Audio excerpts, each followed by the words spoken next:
শুরু করছি পরম করুণাময় আল্লাহর নামে।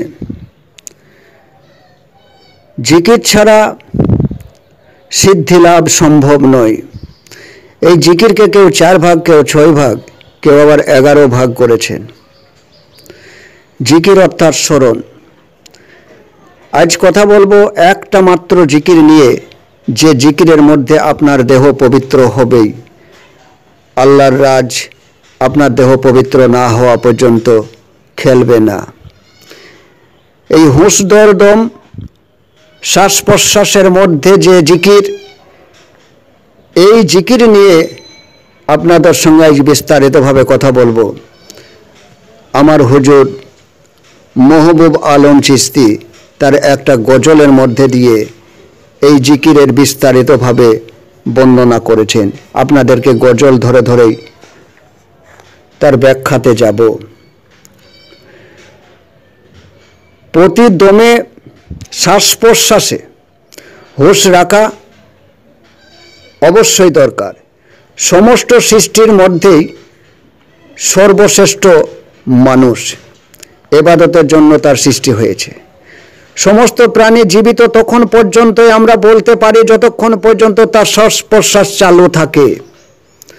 সমস্ত প্রাণীর সঙ্গে মানুষের তফাৎ আকাশ পাতাল। কেননা মানুষই ফিল আরদে খলিফা, মানুষই সর্বোত্তম মর্যাদাতে ভূষিত। এমতে তার কর্তব্য ও আখলাক মানুষ সূচিত হওয়া চাই। তাই মানুষের কোনো কর্মই আল্লাহ জেকের ব্যতীত হওয়া উচিত নয়।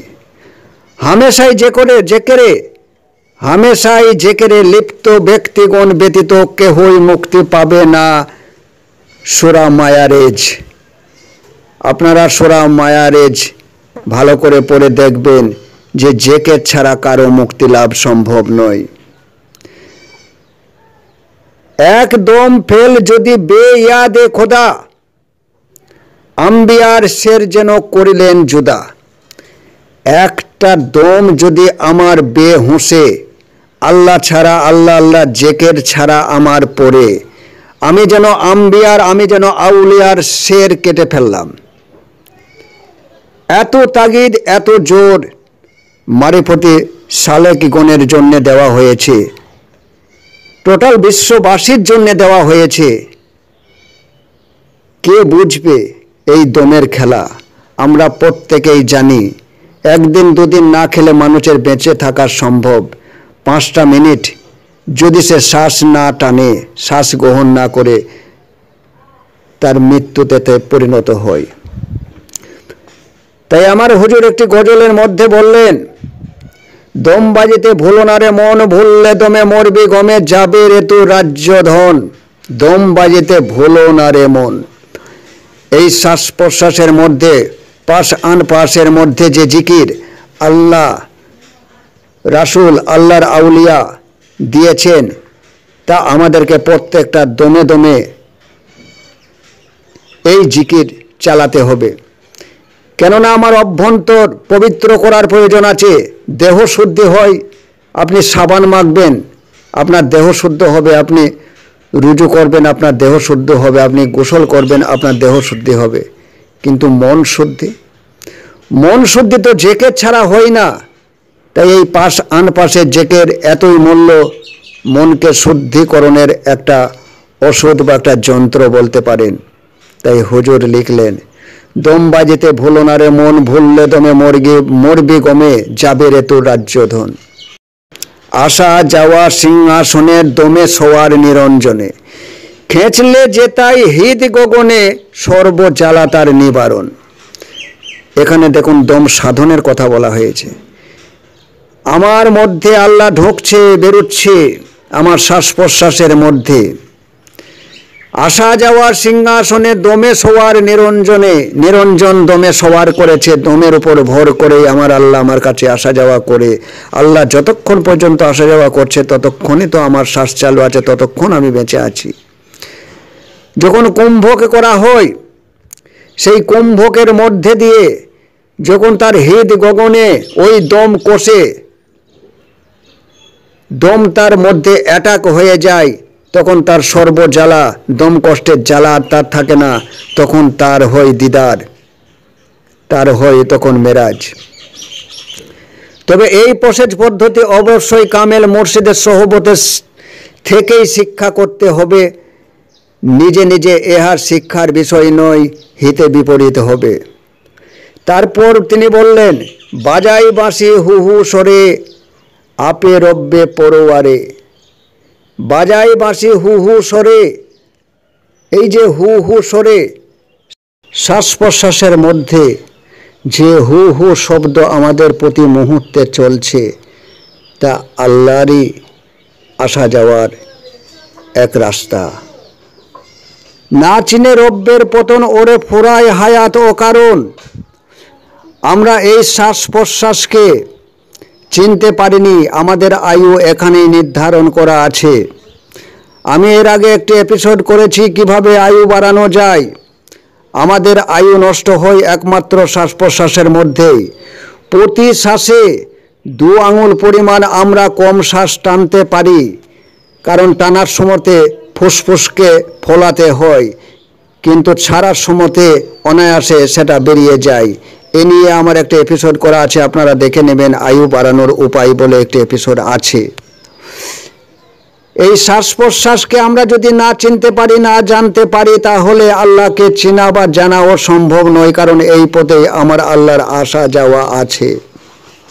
তারপর বলছে, মহবুবের ধোকা মনে, পোকাই কাটে তার ইমানে, পাবে তারে পথ সন্ধানে, হযরত মনসুরের তাই নেই স্মরণ। আমার হুজুরের নাম মহবুব, তিনি গানটি লিখেছেন। তিনার হুজুর অর্থাৎ আমার দাদা হুজুর মনসুর শাহ তার দোহাই দিয়েছে। তিনি বড় আফসোস করে এখানে বলেছেন যে আমাদের ধোকা মনে। কারণ আপনি এক শ্রেণীর লোক দেখবেন যারা আমার এই কথা বিশ্বাস করবে না যে শ্বাস প্রশ্বাসের মধ্যে আল্লাহর আসা যাওয়া আছে। তাদেরকে ফলো করে উনি এই কথা বললেন যে মহবুবের ধোকা মনে, মনে ধোকা। আমার গুরুর মনে কখনোই ধোকা থাকতে পারে না।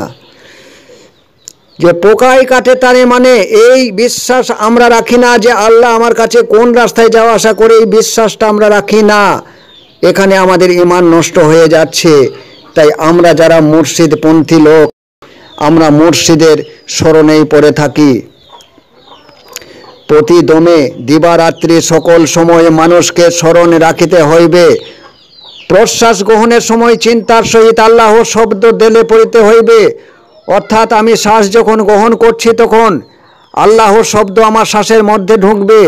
বাইরের কোনো লোক এই শব্দ শুনতে পাবে না, কারণ শ্বাস চলছে স্বাভাবিক। সেই স্বাভাবিক শ্বাসের মধ্যেই আমি যখন টানছি তখন আল্লাহ, এবং আমি যখন প্রশ্বাস ফেলবো তখন হু শব্দ হইবে। এটা বাইরের কোনো লোক জানতে পারবে না। অন্য প্রকারের দম ফেলার সময়তে লা ইলাহা এবং দম টানিবার সময়তে ইল্লাল্লাহ এটাও বলা যায়।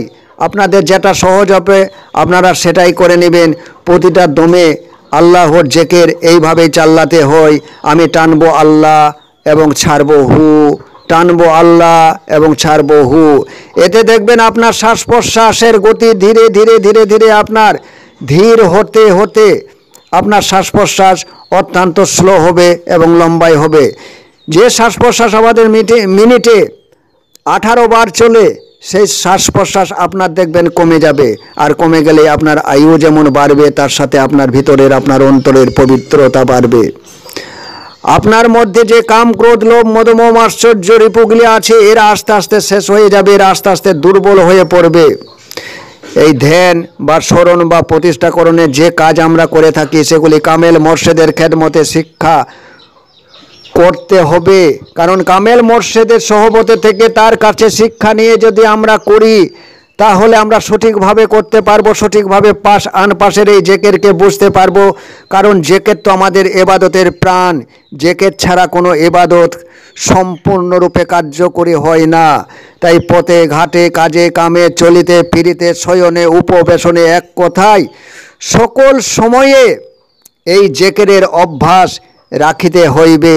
এটা আমার কথা নয়, এটা আমার হুজুরের কথা, আমার দাদা হুজুরের কথা। তার হুজুর করে যে চেন সিস্টেমের মধ্যে দিয়ে একেবারে নবী পর্যন্ত চলে গিয়েছে। নবীজির কথা, আর নবীজির কথা মানেই আমার আল্লাহর কথা। এই আল্লাহর জিকিরই একমাত্র আমাদের পবিত্রতার, অন্তর পবিত্রতার একমাত্র ওষুধ।